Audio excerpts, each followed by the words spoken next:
a station in the city, a British soldier stood, talking to the people there if the people would. Some just stared in hatred and others turned in pain, and the lonely British soldier wished he was back home again.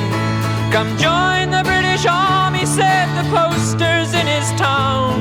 See the world and have your fun, come serve before the crown.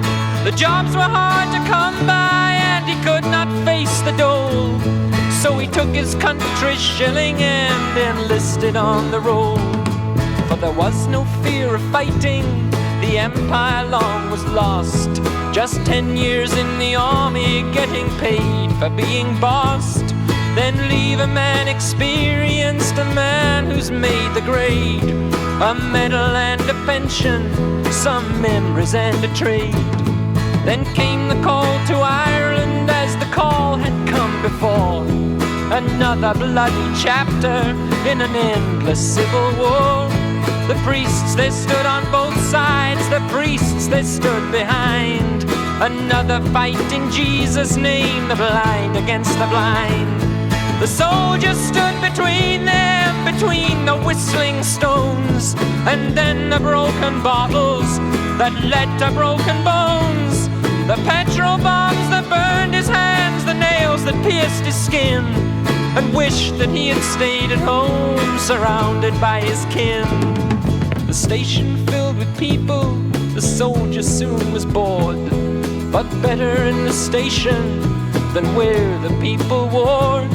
The room filled up with mothers, with daughters and with sons, who stared with itchy fingers at the soldier and his guns. A yell of fear, a screech of brakes, a shattering of glass. The window of the station broke to let the package pass. A scream came from the mothers as they ran towards the door, dragging children crying from the bomb upon the floor. The soldier stood and could not move, his gun he could not use. He knew the bomb had seconds and not minutes on the fuse. He could not run to pick it up and throw it in the street. There were far too many people there, too many running feet. Take cover, yelled the soldier, take cover for your lives. And the Irishmen threw down their young and stood before their wives. They turned towards the soldier, their eyes alive with fear. For God's sake, save our children, or they'll end the short lives here. The soldier moved towards the bomb, his stomach like a stone. Why was this his battle, God? Why was he alone? He lay down on the package and he murmured one farewell to those at home in England, to those he loved so well. He saw the sights of summer, felt the wind upon his brow. The young girls in the city parks, how precious were they now? The soaring of the swallow, the beauty of the swan, the music of the turning earth, so soon would it be gone. A muffled soft explosion and the room began to quake. The soldier blown across the floor, his blood a crimson lake.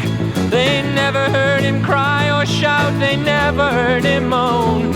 And they turned their children's faces from the blood and from the bone.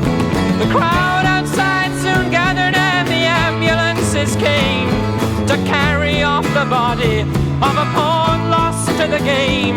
And the crowd, they clapped and jeered and they sang their rebel songs. One soldier less to interfere where he did not belong. And will the children growing up learn at their mother's knee the story of the soldier who bought their liberty, who used his youthful body as the means towards the end, who gave his life to those who called